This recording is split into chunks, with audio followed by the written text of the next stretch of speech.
Well, thank you again for having me back. And usually people don't come back after my first sessions.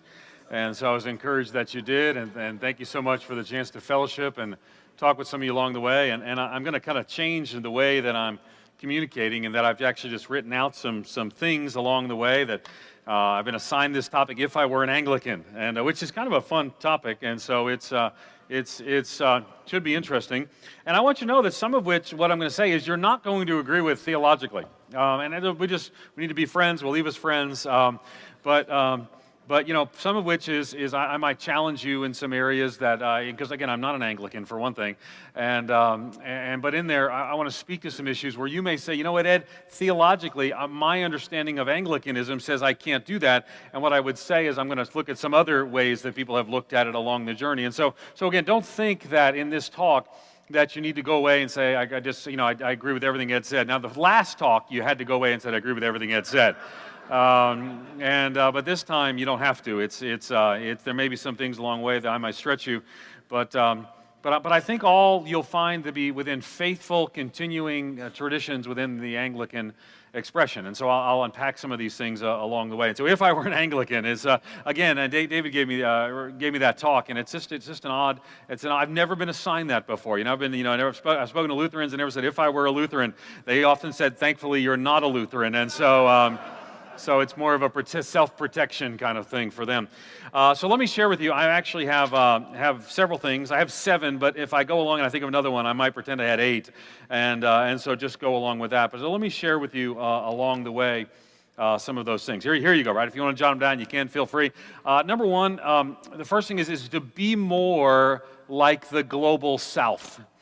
I think it's interesting that as a movement, there's a fascinating historic reality that many of you became under the leadership of jurisdictions that were from the global South. And it is amazing to me how many there were. It's hard to keep up. There were. I had to learn what the Southern Cone was. I don't even know what that was. And so there are all these different jurisdictions there. And I recognize that now, even with ACNA, some of you are still under those jurisdictions, and so that's all kind of being thought out.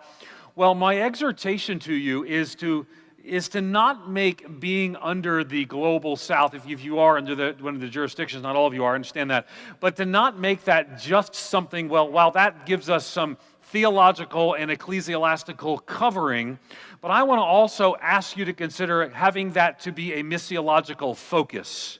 In other words, don't just be under the global South, but be like the global South. Does that make sense? I think when we look around the world, what we see is robust, mission-driven movements that are proclaiming the gospel in faithful ways. Now, I think we would be naive to think that the global South has no issues. I think we'd be naive to think that there are no problems in the global South. But I think what we see there is a robust confessional movement of Anglicans who are engaged in God's mission at a substantially higher level of enthusiasm and embrace than we are in the West. And I think that if we're going to see church planting movements, we're going to have to recognize that those are not going to come because we figure ourselves into them. But instead, those are often going to come because we, perhaps in some ways, emulate the practice, not just the protection of the global South. Now, I recognize the global South for many of you has been the protection. What I want to ask you to do is to make it also the practice along the way. And now again, so what does that mean? Well, that means to recognize that there is a passionate advance of the gospel, a passionate advance of the kingdom that is to be at work. Bishop Duncan called it earlier. He talked about that we're accountable to word, tradition, spirit, and to society. Now again, that is a very different mentality than many who are right now connecting and affiliating rather than planting and evangelizing in the ACNA movement. And so how then can we make that shift along the way? Let me share an example of that. Is that I was speaking at the AMIA meeting in Myrtle Beach, I think it was, several years ago. And I did one of the main sessions, and then I did a breakout session specifically on church planting. And when I had the session on church planting, now there was about, I don't know, about 150 people, but I'm a pastor, so it could have been 8 people, and it looked like 150 to me.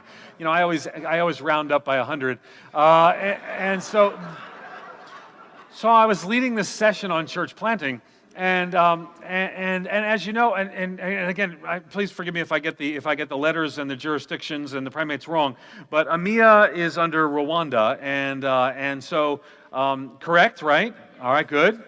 We have EMEA folks here? We got several? Okay, good. All right, good. So maybe you were there, and we had a good time in Myrtle Beach.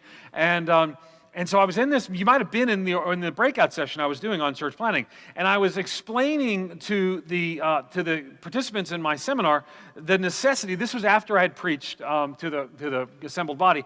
I explained the necessity of taking a biblically faithful, and their understanding of Anglicanism in a biblically faithful way, but to take it into culture. And I said that in many ways, the how of church planting is determined by the who, when, and where of culture.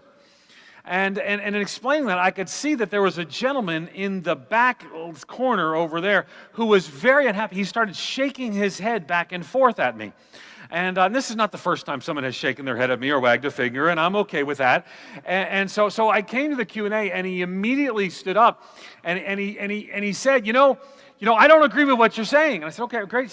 He says, I did not come out of, and he mentioned where he came out, I did not come out of this so that just anything could go in a church. And I was thinking, I don't remember saying that anything could go. He said, I know what an Anglican church should look like. And I said, well, Tammy's mad at me. And I said, well, tell me what it should look like. And he described a wonderful expression that would be a blessing to many gathered together and to worship. And he described a Western European Anglican confessional church that was doing things in a certain way. And it was fine. There was nothing wrong with that. But I felt a certain compassion at this moment because I knew that we were coming up on the worship service that was going to be led by the primate, and it was not going to be anything like what he just described. And so I wanted to say to him, I said, now you do know that you're under the Rwandan church. And he said, yes. And he said, and you do know that they worship a bit more enthusiastically than you have described. And I could kind of tell that it just hit him at this moment that in a sense, he was actually being critical of his spiritual headship and not intending to be so. See, one of the things that we find is that people will fight to the death over their preferences rather than engaging in God's mission in faithful ways in their culture. But what happened was this, is he had come out of a movement where he had seen so much undermined, so much lost, so the preaching of the gospel lost, the clear teaching of Scripture lost, and so he just wanted to hold on to something. But instead, he held on to everything. And so my exhortation to you would be, now not all of you are under the Global South, and I get that, but all of you are partners with the Global South, and a biblically faithful Anglican church should look different in Seattle, just as it should look different in Senegal and Singapore. It should look different among the Iban in Malaysia, among the Pokot in the highlands of Peru. It should look different in different places, and the Global South can help teach us this along the way. So I think if I were an Anglican, I would be more like the Global South, not just for their protection, but for their practice along the way. Many people talk about being missional, and I've written on the subject, and I believe in the subject. But sometimes what we need to learn about being missional is we don't have to reinvent it in a white Western version, but to see what God's already doing in the 2/3 world in powerful ways.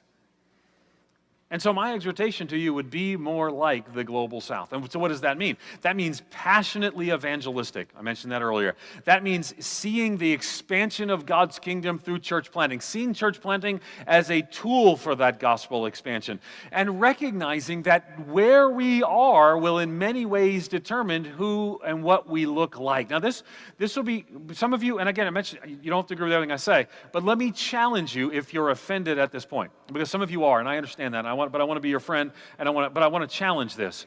Is that some of you saying, no, this is what we fought for. This is what matters for us to stand on. And what I would say to you is this: if the expression of church and the proclamation of the gospel and the practicing of the Lord's Supper and the Eucharist and all those things, if that cannot be done in every culture in a biblically faithful way, in your understanding of Anglicanism, then we have fallen more in love with the way we do church than the biblical and theological moorings that undergird it. And so if you think, well, this must be in every service, at every time, in every place, that must also be true in the Pokot, in Africa, in the Quechua, in the highlands of Peru. I think I said them backwards earlier. It must be true in all times and in all places. It must be true historically. It must be true cross-culturally. And I think the global south can teach us those things. Here's what I think. I think when we see what God is doing in the global south, we might just be a little more humble in our approach in the declining and dying north. Perhaps we can learn some from that. So that's the first thing I would say, is be more like the global south. Secondarily, are you ready? Are you ready? Be like the global south. Look back to Roland Allen. I want to talk some about Roland Allen for just a minute. Some of you like Roland Allen, some of you not like Roland Allen. Let me give you some of the titles of the books and why you won't like him based upon some of the titles of the books. Here are the three books if you're going to... Now, Roland Allen was an Anglican. Roland Allen was a missiologist. He was not widely read and appreciated as time. Later on, he would become so. Some have taken Roland Allen in ways that Roland Allen would not have gone. He was an Orthodox Anglican. So let me give you three book titles that may get at some of the theme. One was called Missionary Methods, St. Paul's or Ours. Not a bad distinction between the two. And keeping in mind he was writing within the Anglican Confession. Another one was this: The Spontaneous Expansion of the Church and the Causes that Hinder It. And the third one I'd recommend is The Case for Voluntary Clergy. The second was The Spontaneous Expansion of the Church and the Causes that Hinder It. And the third was The Case for Voluntary Clergy. Let me tell you a little about Roland Allen. Roland Allen was a missiologist, and he was building on the understanding and the ideas of other missiologists along the way. For example, people like Henry Venn and Rufus Anderson and others, and they began to talk about what was called the three self movement, that churches should be self-propagating, self-governing, and self-reproducing. And so they began to talk about the three self movements. Now, those of you who are aware of some geopolitical situations, you know, and you hear three self, and you think of the Chinese Patriotic Association. The three self movement in China is the government-connected or registered churches in China. There's an historical irony to that, is that what happened is that the Chinese government said, we're going to have no connection with foreign powers or foreign leadership. You have to be three self churches. So the Chinese Communist government, in a desire because of their plan to deal with issues of religion, used the same term. But that term predates that. And the three self movement was the idea that churches would be self-governing, self-propagating, would be self-supporting, and in doing so, they would be churches so you'd have an Anglican church in China that would be a Chinese Anglican church. And so Roland Allen was building on these ideas, and what happened is they began to see that some of the methods that they did in order to create church plants, they wanted to have church plants. And you have to remember that when this movement was going on, that really there were churches and there were missions. All the Chinese Christians were not members of the Anglican church. They were members of the mission that was overseen in something of a paternalistic relationship. So they couldn't be full communicant members because they were not like us. And Roland Allen saw the system change, and eventually what happened is they would send this Chinese pastor, and they'd send this Chinese pastor to go through the educational system that we had created, and then that Chinese pastor would come back, and he would no longer think like a Chinese person. They got nicknames for them. They called them rice Christians. And the reason they called them rice Christians is they were Christians for the rice. In other words, they were paid agents. And others began to write about this, like John Nevius and others. And Nevius was a Presbyterian. He said that he developed what's called Nevius's 5 principles. And what Nevius said is that what we've got to do is we've got to have 5 rules. And basically said is that we won't make paid agents of the converts. And so he taught this in Korea. They would never hire a Korean Christian to be a professional Christian. He said, we'll build the buildings in the style of the natives. He said, we'll let the natives call out the leaders of their churches. And what happened is people began to teach and to live the Nevius methods, and the Korean church did pretty well over the next 100 years. Mega churches in the world are often associated and clustered in Seoul, Korea. The Koreans did pretty well. And by the way, that's one of the reasons that that there's a disproportionate number of Presbyterians in Korea.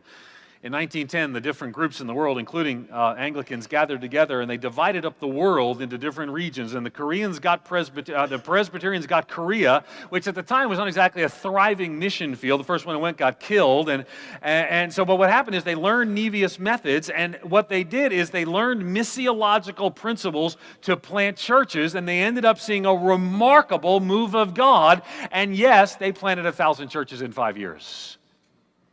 So Nevius principles. Well, let's go back to Roland Allen.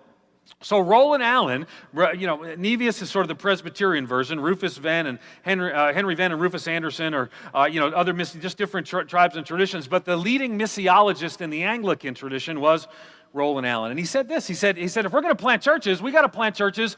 Well, his major work was missionary methods. St. Paul's are ours. And he said, here's ours. He explained ours. Ours is we get a convert, we send them off to college for 4 years or seminary for 3 years. That's how he'd describe it today if he was here. But we'd send them off, and then we would send them back to plant churches. However, by that time, they're disconnected from the people. Now, again, let me remind you, I have 4 seminary degrees. Do not go away saying, Ed Stetzer doesn't like seminary. I'm on faculty of 2 seminaries. I love seminaries. But you cannot create a church planting movement and expect seminaries to foster it. Seminaries can serve the movements, but if you have created a system where all of your potential church planters have to funnel through a credentialing process and a seminary training system that only 1 out of 100 people can get through, you should expect not 1,000 churches, but 1 out of 100, maybe 100 churches.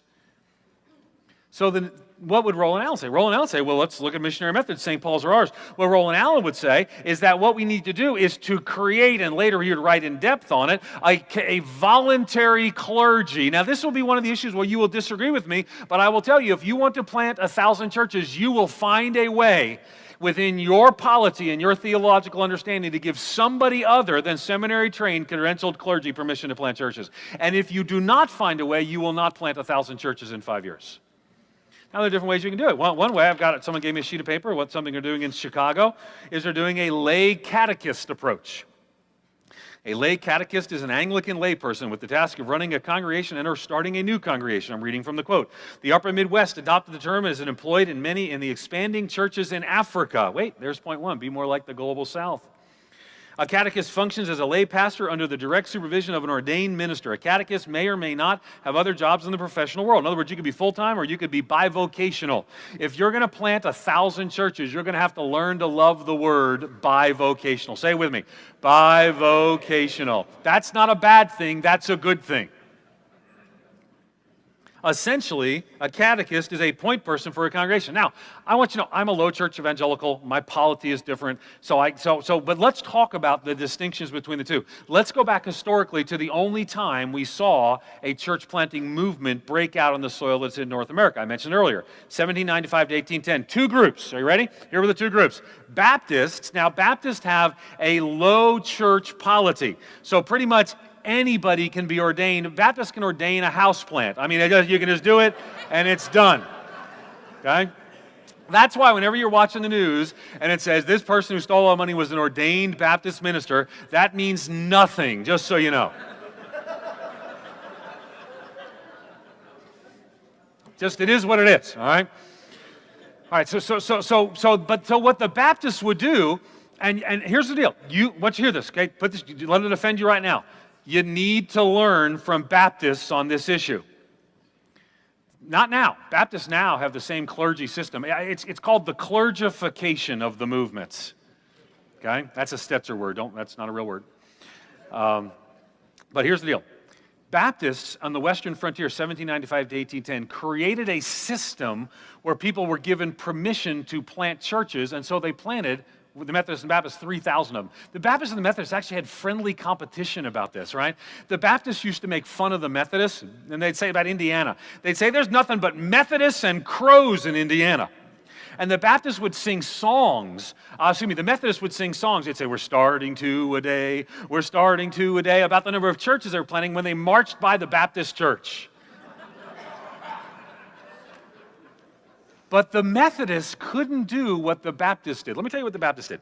The Baptists did, and this is I'm just giving you history here, right? The Baptists, they would ordain people. So what would happen is a young man would start having the ability to preach. And the way they created a system is they'd license the young man to preach. And then after he proved himself, they would ordain the young man to preach. And then the church would go out and he could practice the ordinances and do all that sort of stuff. And so pretty much they had an incredibly uneducated clergy from 1795 to 1810. They were actually condemned in writing by the Anglicans, by the Presbyterians, and by the Congregationalists that were in what was then the Bible Belt of New England. But what happened is, and you can read about this in Finke and Stark's book, The Churching of America, Winners and Losers in the Religious Economy. Strange title, but they're sociologists. And they look at what happens here. And so what happened, there's this explosion of church planting. But the Methodists were more like you.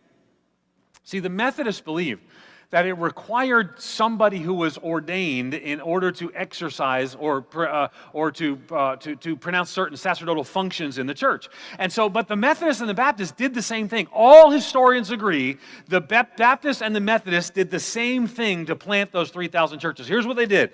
They gave somebody permission on the local level and created structures to support them. The Baptists created like associations that held each other accountable. The Methodists created the circuit rider.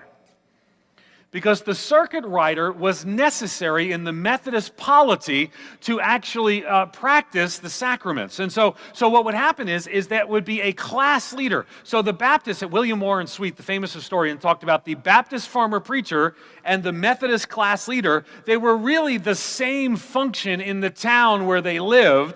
The difference was the Baptists just kind of did their own thing. The Methodists did so under the circuit riding pastor who could do the functions that are necessary in their polity, their understanding of church, more like yours. You want to plant 1,000 church? You will come up with some circuit riders or you will find another way to do it. You cannot come up with 6,000 potential church planters to then factor out 2,000 at the beginning, another 2,000 in secondary to get 2,000 church planters to actually try to plant churches so you have 1,000 churches 5 years from now. Your seminaries can't do it. Your colleges can't do it. You have to find a way, and Roland Allen can help point to some of that. Okay? Missionary Methodist, St. Paul's Rars. Now here's the deal. You really have to ask the question, have we created a system based upon our historic practices or our biblical theology when it comes to the issue of credentialing? Now, again, I work with all kinds of denominations. I think I've consulted with 5 denominations on their credentialing process. 5, yeah. And so here's what I have always encouraged them to do. You need a robust credentialing process. Again, credentialing and theological education do not guarantee orthodoxy. But you need that.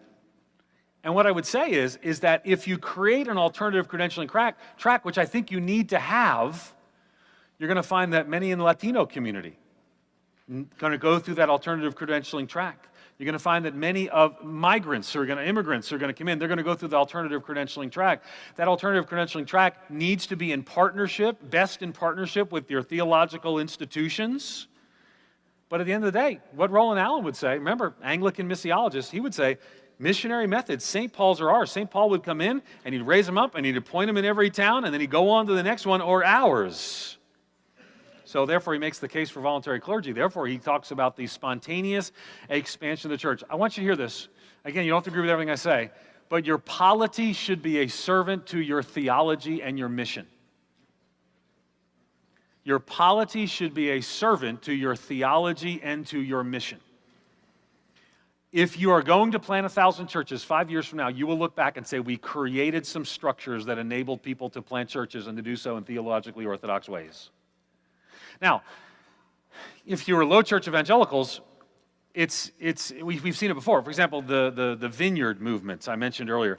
At one point, the vineyard movement was planting at a 70% rate. They had 100 churches one year, they had 170 churches the next year, right? Now, some of you like the vineyard, some of you don't. That's fine. But stay with me for a second. Here's what they did. They gave people permission. They basically said, listen, you're a businessman, go out and plant a church. And they did. And they didn't have theological education. And some would say, well, look, it led to some theological difficulty later on. There's to be some areas where I would say it led to some theological difficulty later on. But I got to tell you, I know a lot of people who went through theological education led to a lot of theological difficulty later on.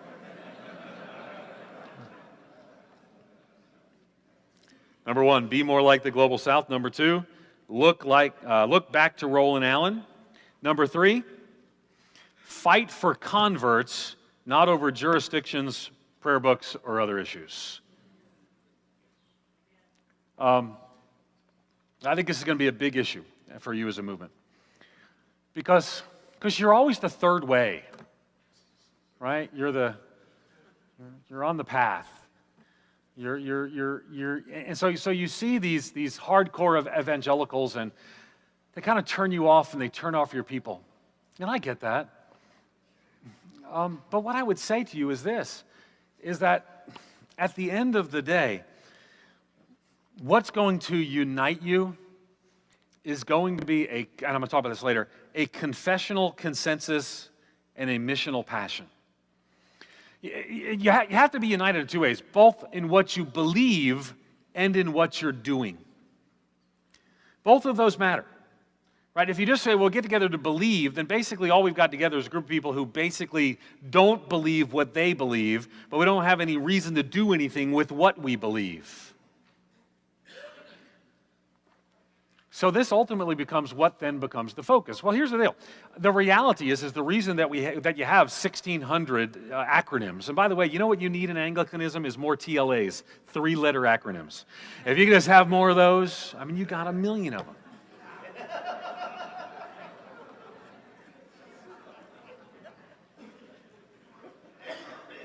Let me give you another one. PMC, plant more churches. And make that the focus of this. Because really, I mean, I know, I follow the Anglican alignment a lot. I've actually, for a non-Anglican, I've probably blogged about the Anglican alignment more than anyone else out there. I just have written about it several times. I've prayed for you, I've prayed with you, I've encouraged some of you along the journey. And what I would say is this, is that right now you're at a critical juncture. And the answer is not going, in my opinion, okay, maybe you don't have to agree with everything I say.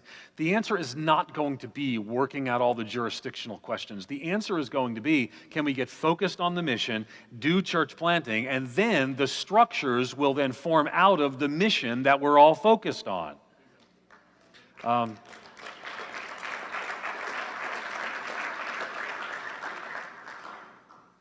that's really not my business, so let me move on. You did ask me if I were an Anglican. Number 4, if I were an Anglican, I would move from a parish mentality to a people group mentality. I think the parish system, which we inherited from predecessors, which inherited from predecessors and has been long-term, I think ultimately it is built on the idea of sameness and geography that no longer is applicable anywhere in the world. Well, that's not true. There are some places probably it's still applicable. But what I would say is it's not applicable here. The United States has more ethnic diversity in it than any country in the world. That's not to say the United States is the most ethnically diverse country in the world, but there are more people groups represented here than any country in the world. In Canada, visible minorities are so present. In Toronto, there are more people born outside of Canada who live in Toronto than actually who are born in Canada that live in Toronto and Vancouver. The reality is the parish model was set up in a time when we all looked alike. And so we needed geographical confines in order to make this happen. If you're going to plant 1,000 churches, and one of the rules of planting those 1,000 churches is they can't be near any of your 800 churches, you won't actually plant 1,000 churches. There's an old expression in church planting. It goes like this: start a church in another state, it's all for God's grace and glory, but start a church in my backyard, that's another story.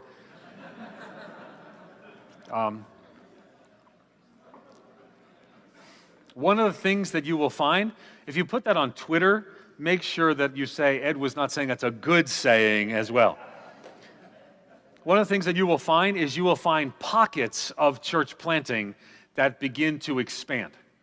For example, I planted a church in Erie, Pennsylvania, and then we planted two daughter churches on our 3rd anniversary, and then they planted churches, and soon we ended up planting churches near each other. But the only reason you wouldn't plant churches near each other is when you say, well, we'd be reaching the same kind of people, or we're reaching the same people, and the only reason you'd be reaching the same people is if you're trying to reach people who are coming out of something else. There's plenty of lost people to go around. We'll share. See, but that kind of builds on the idea of what I talked about earlier, is the necessity of focusing on converts to Christ rather than converts to a cause. I think one of the challenges, I think it's a fascinating historic irony that many of you are under the jurisdiction of leaders who are in other parts of the world, and yet our room is still very white. And now listen, my denomination, we were on the wrong side of the civil rights movements. We were the ones holding the hoses in Birmingham, not the ones standing with those being hit by the hoses in Birmingham. So I'm not here to rebuke you for that issue, but I am here to say to you is that you have to move from parish to people group so that you can look more like every tongue, tribe, and nation that God wants you to look like. And so the necessity, if you're under the leaders from the global south, you looking more like that. Now again, that gets back to the Roland Allen question. I want you to hear this, you will not become a multicultural movement when you have Anglo structures that people have to go through to be a part of that movement. So you have to create those structures along the way. And you may have to learn from the global south to do so, but you cannot become a non-Anglo movement or a multicultural movement with solitary Anglo structures. So move from parish to people group. Now, how do you do that? Well, again, part of the church planting strategy, if you're going to plant 1,000 churches, has to be planting non-Anglo churches. Now, I recognize that there's an irony of non-Anglo Anglicans just does not flow in a sentence. But that's the language we use, Anglo and non-Anglo. And so, but here's the necessity. The necessity is that you will become and plant churches among non-Anglos. I want you to hear this, is that in most denominations today that are moving forward aggressively in church planting, the majority of their church plants are non-Anglos. The majority. Okay? In the largest Protestant denomination in America, Southern Baptist, they actually plant 57% of their churches are non-Anglo. African American or ethnic. Now, I recognize that Anglos are ethnics as well, but in the sense of the term that we use it today. You have to ask and answer the question, how do we move from parish to people group? We're simply not planting another church that looks like us in this place, but how are we going to plant churches among Latinos? Do we have any Latino Hispanics here? Anybody here? Raise your hand high so I can see it. There's 4 of you. Sweet mother of pearl. I am so glad that you're here, but we need a lot more. Because God is doing some amazing things in the Latino community. We're seeing churches be planted. We're seeing Central and South America. We're seeing remarkable revival and transformation. That needs to be reflected in the Anglican jurisdiction that is going to be here in North America. And the necessity of doing so will mean that we move from parish to people group. Let me just say this. For many of you, it will be hard. You're going to go to your churches and listen, and Bishop Duncan's already said we're going to plant 1,000 churches. Here's where we're going to do it. And I read some of what you said about that. Does that mean every one of our churches, some are going to plant many, but everyone needs to try to plant one, is what I read you said. And you're so right. And that may be hard for people to say, well, we don't know how to do this. Every church could start a language church in almost every community in the United States and Canada and start another language church and meet at a different time of the day and meet and say, we're going to plant a church right there. That may be the first step for many. For many Anglo congregations that are small and struggling, they can understand why we might plant a church among a people group before they can understand why should we plant a church that will, in a sense, in their mind, be a competition to them. So we got to step into that space by moving from parish to people group. Let me go to number 5. I got you all talking on that one, didn't I? Focus on confessional consensus and missional cooperation. Let me explain what I mean. You can't be a church planting movement if you don't agree on certain things. You have to have some common beliefs. And in the alphabet soup that is the Anglican realignment in North America, you may find that right now, the REC is going to plant some churches, and EMEA is going to plant some churches, and maybe we're trying to figure out if can we plant together, because some of you come from a charismatic stream, some of you came from a very strongly reformed stream, some of you come from this or that, and so you might say we're going to just encourage each other, we're going to bless each other, but we're not yet ready to actually find a way to do that together. And that's okay for a time. But you need a confessional consensus. Here's the, Baptists and Presbyterians can't plant church together. You can't church together. You know why? I said this at Tim Keller's church. I was speaking up for Tim. He's a Presbyterian up there in Manhattan. And I said, Baptists and Presbyterians can plant a church together until the first baptism, and then they can't decide if they need a cup or a tub.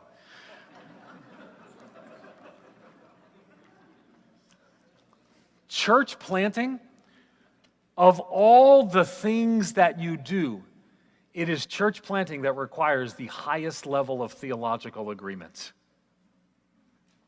And this makes it difficult. You've got to determine, if you're going to partner together in church planting, what are open-handed issues and what are closed-handed issues. Listen, Jude 3 says, there's only one chapter, so Jude 1:3, but Jude 3 says, contend earnestly for the faith once delivered to the saints. I've read your resources, I've read some materials, you are doing that. You are contending earnestly for the faith once delivered to the saints. And I got to tell you, we're praying for you, we're believing in you, we're trusting God. Thank you for contending earnestly for the faith once delivered to the saints. But that's not the only thing that the Bible says.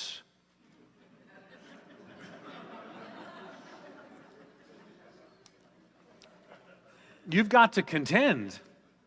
But 1 Corinthians 9:22 and 23 says, I've become all things to all men, that by all means possible I might save some, and I do this for the sake of the gospel, right? I'm contending and I'm contextualizing at the same time. But you can only contend and contextualize when you have a common agreement upon which you contend. Now, this is challenging, because there is a strain of, let me use the term fundamentalism, and I use that in the sociological sense of the term, not in the sense, there are fundamentalist movements I've had the privilege of sharing with, and I love them, they're doing great things for the cause of Christ and the gospel, but in fundamentalism from a sociocultural perspective, in fundamentalism, everything is a first-order issue. Okay? You don't sing the right songs, you're anathema. Got the wrong clothes, you're from the pit. Everything is a first-order issue. In liberalism, nothing is a first-order issue. What's ironic is that in liberalism, what you tend to have is a methodological conformity with a theological looseness. In other words, what defines us is the way that we do church, not what we believe about the gospel, the scriptures, about Jesus. I think biblically, it's actually the opposite. I think we contend, right? So there are some closed-handed issues. And I think you're going to have to wrestle through some of those as a movement. Because I still think you're not sure, some of you are not sure about some of the others of you, even in this room. What are you going to contend for, right? So it's the authority of Scripture. It's your understanding of the sacraments. It's certain things. These things we're going to contend for. It's your beliefs about sexuality. These are the things that we're going to contend for. But now, there has to then, on the other hand, be, these are the things we're going to contextualize. So we have a closed hand on some issues, and when people come to the Anglican Convocation North America, you need to be able to say, these are closed-handed issues for us. If you don't believe these things, this is not a home for you. Now, it doesn't mean that There might be people who are Bible-believing Christians who you might say, well, because of what we believe about apostolic succession, this is not the home for you. That's a close-handed issue for us. Or because of what we believe about the sacraments, this is a close-handed issue for us. And so there are going to be people who love the Lord that can't be a part because this is a close-handed issue for us. So it's going to be a close-handed issue both on your left and your right. But if everything is a close-handed issue, you cannot work together, you cannot be partnered together in church planning, and ultimately you'll never get to 1,000 churches. Other meetings we've said there's some confessional consensus, this is what we believe, and that's going to be held by those who are part of the movement. But then you've got to have missional cooperation, right? So we've got this is what we believe, and we believe on enough together that we can cooperate together. If you can't cooperate together, then you don't believe enough of the same thing. Now that's going to be hard for some streams of the alphabet soup that is the North American realignment. But the necessity of saying, here we stand, unless convinced by Scripture or plain reason, we can do no other, matters. But so does the freedom of recognizing that Latino churches are going to look different, and churches that are reaching 20-year-olds in Orange County are going to look different than the churches that are reaching the people in Cambridge. They're going to look different. So you have to agree on what you must agree, but then you have to contend and then contextualize along the way. So focusing on confessional consensus and missional cooperation. In fact, that leads me to another one, so we're going to go with 8. Allow diversity of practice while standing on biblical doctrine. Allow diversity of practice while standing on biblical doctrine. You can do both. You can do both. If you don't think you can do both, you should stop fellowshipping with the global South.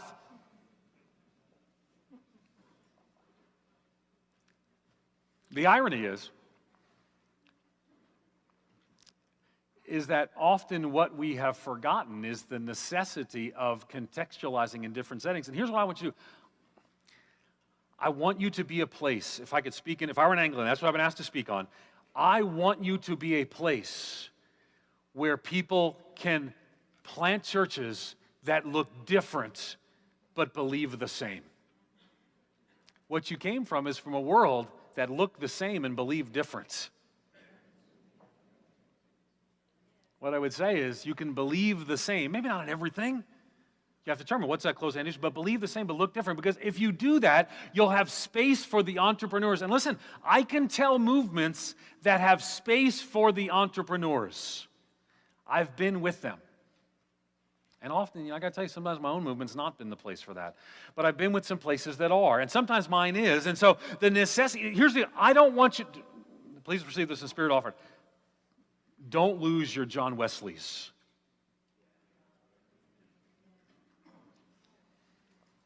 You can have space for those who have a common theological understanding.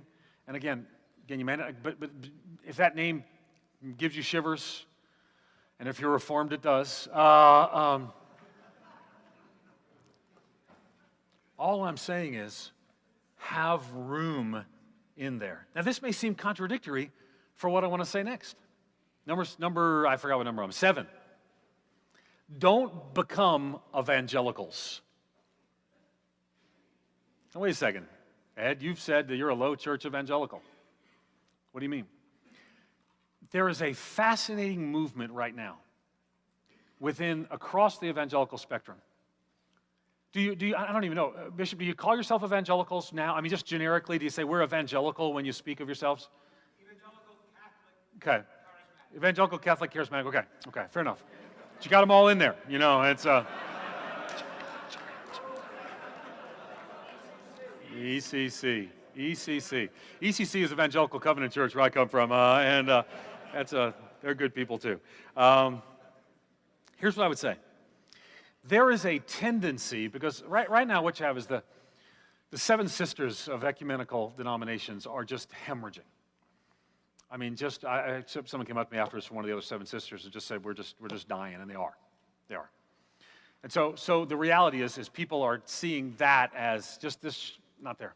Evangelicalism is actually growing. You may have heard the recent study, the ARDA study, it was the ERA study, the American Religious Identification Survey, that there was actually a decline over the last 20 years, about 10% of the percentage of Americans who identify themselves as Christians.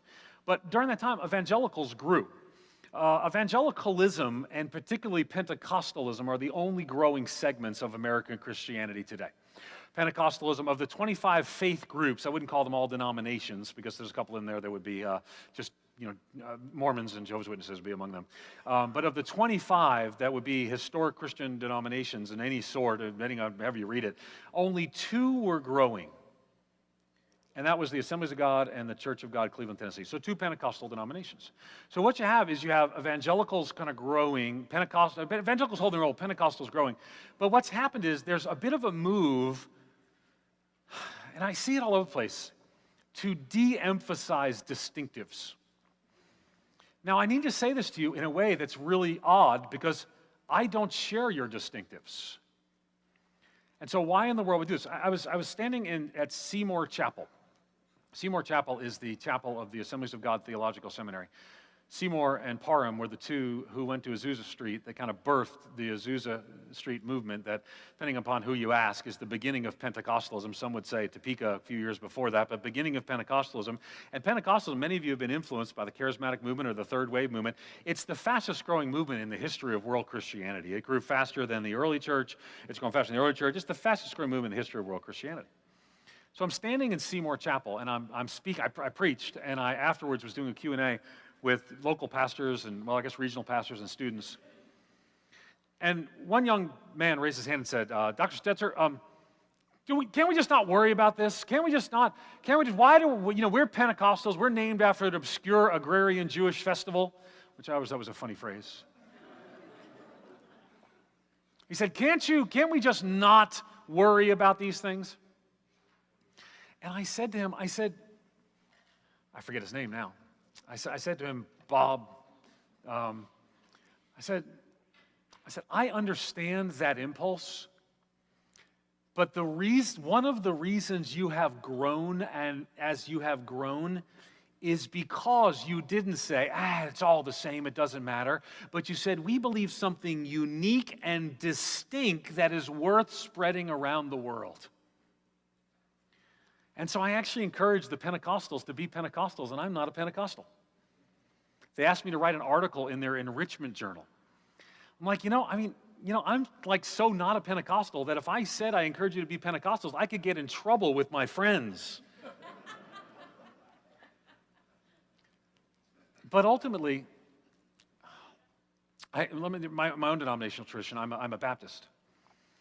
And I think many in the Baptist world are rushing to be evangelicals. And so saying, well, let's not really stand on these issues that are important to us. And what I would say is I see many in all different expressions doing the same thing. And I say to my own Baptist friends, the answer for us to reach the world through Jesus Christ is not to quit being who we are and what got us here in the first place.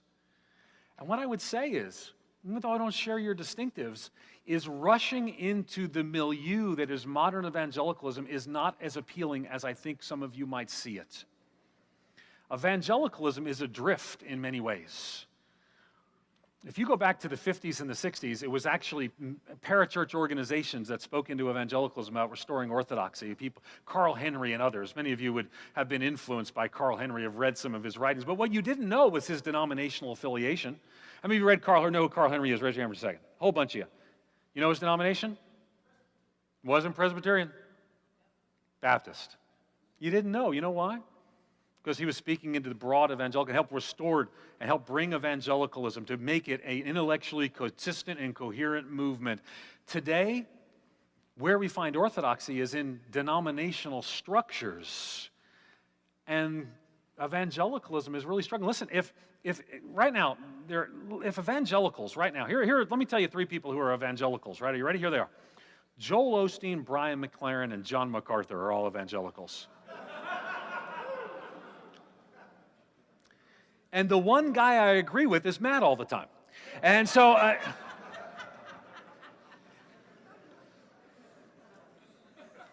you're not going to put that on Twitter, are you? I'm just saying. So that's evangelical. Here's what I would say to you. If you're going to plant a movement that changes the world, it's not going to be rushing in and looking like everybody else right now that's struggling. It's going to be asking the question is, and again, I don't share your distinctive, so please receive this. If anyone shouldn't say this, it's me. But I say this to my own movement, is that there are things that you should believe, and in believing them, it means that you're going to not be part of the evangelical mainstream at times. My people, I don't want them to be part of the evangelical mainstream at times because we believe different things, and these things really matter. There should be things that you believe that are different than the evangelical mainstream that really matter. You can join as friends, and I want you to. But at the end of the day, I would encourage you to be faithful to what you believe the Scriptures teach and God has called you to do and to be. Now, I want to say to you this. You're going to have to work with evangelicals on church planting. You are too small, and you're too inexperienced in this field. Okay, and you've got some great people, however, that would speak well into this. But the reality is that most of the people you've got some people who are really world-class known in church planting. But what I would say to you is they can't be everywhere at the same time. And so if you're in Cleveland, I was talking to someone who's in Cleveland, you may be partnering up with the Vision 360 people there, and you may be working with evangelicals. But here's the deal. Nobody's going to ask you to check your beliefs at the door. And if they do, don't go through that door. Be who you are, but recognize. So you're not going to be able to create all the systems probably. I've done some of your assessments for you. The reason I ended up, and this was a few years ago when I worked with some of your church planners. I don't really do that now.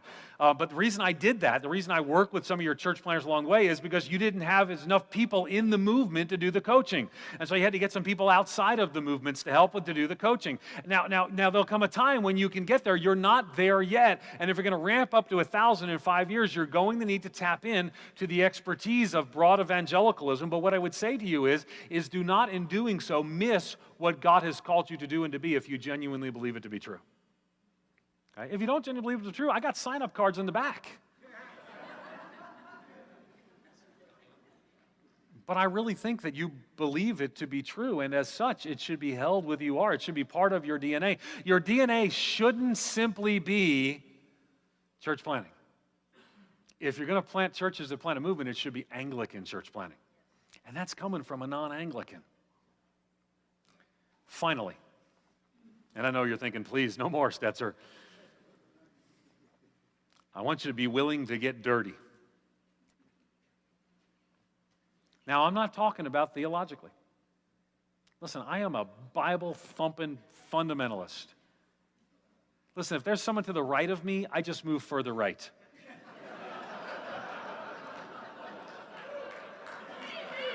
No, I don't even want to be over there. I don't want anyone looking over at me saying he's a liberal. I just move over. I don't even care.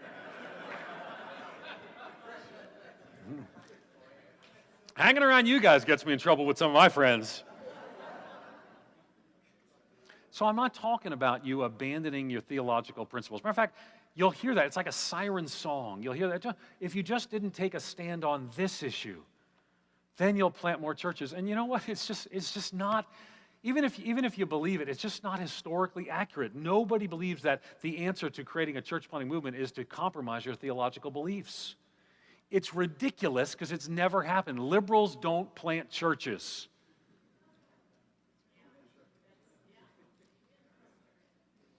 But I need you to get dirty. Let me tell you some ways you're going to get dirty. You're going to get dirty because some people are going to get mad at you.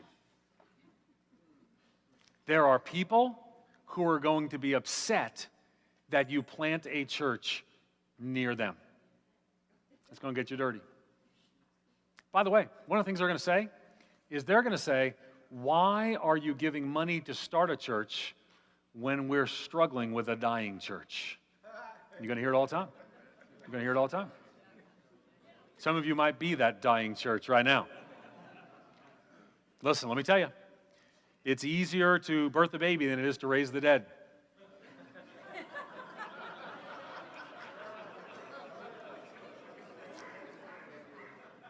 Now, I believe in church evangelization. I have written books on church evangelization. I have even cited Anglican churches in my books on my book on church evangelization. I believe in church evangelization. But at the end of the day, this is going to make some people mad, but you have to make some decisions. You will spend all of your money supporting churches that cannot sustain the movement if you do not make hard choices about church planting. You won't have a dime left. You'll support every dime to do that very thing. Let me tell you something else. It's not going to work all the time. First of all, sometimes people are going to do things that are just, they shouldn't have done them. Church planters do dumb things. There's a certain kind of personality we look for in church planters, right? We look for, they have to be these entrepreneurial self-starters, these mavericks to a sense. And so we go out and we do this assessment to find these self-starting mavericks, and then we're shocked and offended when they don't follow directions and they don't listen to us. They're like, hey, that's what you looked for. That's me.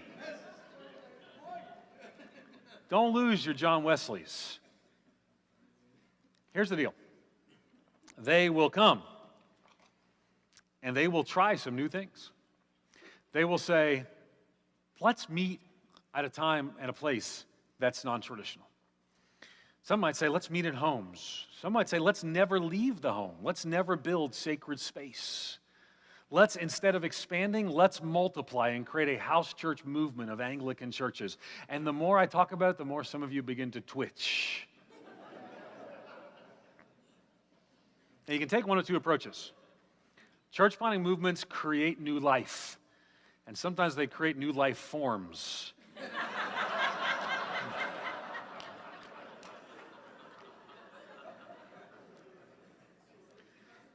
And my people, we don't like it. When we see a new life form crawl out of the swamp, we kill it and then see what it was later.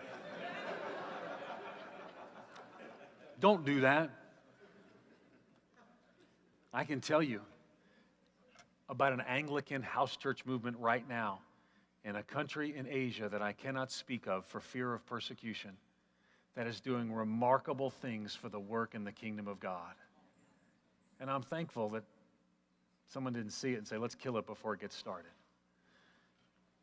Church planting movements create new life, and new life creates new life forms. It's going to be messy, and it's going to fail sometimes. You need to get more comfortable with failure. If you're going to plant churches, you need to get more comfortable with failure. I've planted 5 churches. One of them didn't make it. And that's okay. You know what? There are people who are following Christ today, and they're involved in another church serving Jesus because the church I planted didn't make it. And that's okay. You know what? And what you're going to find is that in the midst of that, you're going to need to fail, but don't only fail boldly. If you're going to fail, just go for it. Don't worry, well, what's the church down the road going to say if we fail boldly? You know, I hope they'll say that you gave all for Jesus and you did what he led you to do and God used it anyway. Be willing to get dirty. It means that some of the churches right here in this room are going to have to give away some people. I remember when I was in Erie, Pennsylvania, the church we planted, it grew to about 300 in our second year. We grew to about 400 in our third year. We decided to plant 2 daughter churches on the same day. We called it having twins. And so we sent out our people, and I started Bible studies in communities nearby, one in Harbor Creek, one in Meadville, and so I started these Bibles. I'm just church planter, it's just the way I think, and so I was starting these new churches, and so then we got it going, and we called a couple of pastors to come help us, and so they came, and they came, and I said, all right, here's the deal. Here's our church, and our church, you know, maybe 350, 400 people. I said, you can have a fishing license, is what I called it. I said, anybody in this church that you can get to leave and go to your church plant is fair game. Go get them. And then I got on the phone and called all the key people right after we talked to them and said, don't go. I broke out the giving rolls really quick.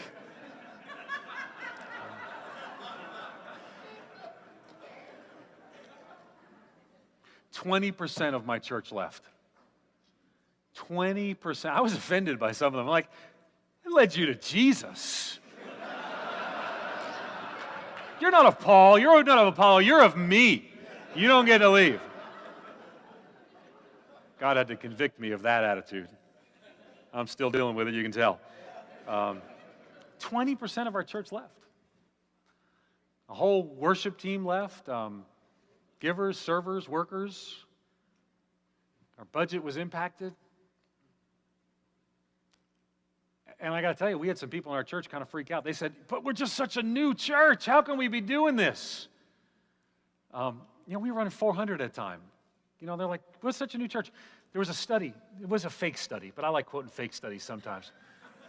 It's okay to quote them, as long as you say it's fake. But basically, it was kind of it was a poll of some magazine readers, and they said, what's the optimal size to plant a church? And so it's not a scientific study, but I just love this because it's so true. You're going to get it as soon as I say it. What's the optimal size to plant a church? People would send it in, okay? And there wasn't internet things back in the day. They did it on paper, and so they send in their little cards, and they say, what size is your church? And they asked several questions. Well, one of them was, what's the optimal size to plant a new church? And you know what the answer was? 25% larger than what we are right now.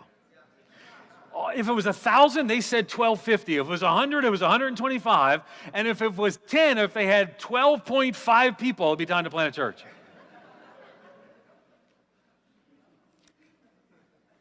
You're going to plant 1,000 churches. You know the right time to plant a church? Now. Every church in the movement needs to start gearing up to plant a church now.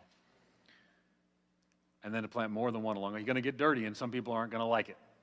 The Nazarenes did this thing once. They sent out a letter. They have a research department. Matter of fact, the Nazarene Research Department may be the finest in the evangelical world. And they sent out a letter. First they did some research, and what they found is where all of the Nazarene churches were that were doing somewhat well. And then they found out all the places where there were communities that didn't have a Nazarene church. And so then what they did is they sent a letter to all the Nazarene churches doing somewhat well that were relatively near communities that didn't have a Nazarene church. And they said, why don't you plant a church here? And everyone went crazy. The pastor started screaming like 10-year-old girls at a Jonas Brothers concert. They just went crazy.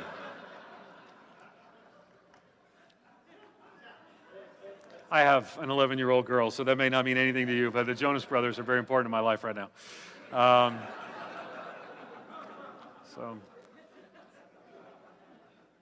You know why? They got everyone mad, but you know what happened? They had a great year of church planting. So it may take, in your different jurisdictions and the convocations and your different gatherings, Hebrews 10:24 says, to provoke one another to love and good deeds. Some people may need some provoking and some poking. And many of you can be the people to encourage on that journey.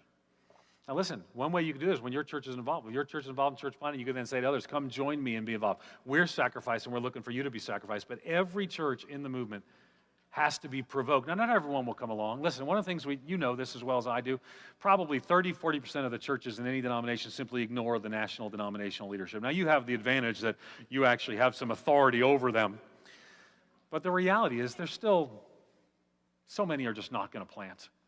So even to say every church plant a church isn't going to happen. So that may mean you might need to plant 2 or 3 or 4 over the next several years. So if I were an Anglican, I would listen to the Spirit of God, who seems to be speaking to your movement right now and prompting you that this is a God moment, that you do not exist as an alternative to someone else. You exist as an agent of the kingdom of God. And He has called you to plant 1,000 churches in 5 years. And I, for one, say, go, Anglicans, go. And I will pray for you, believe with you, and we'll trust God to accomplish that very thing. Thanks for the chance to share with you.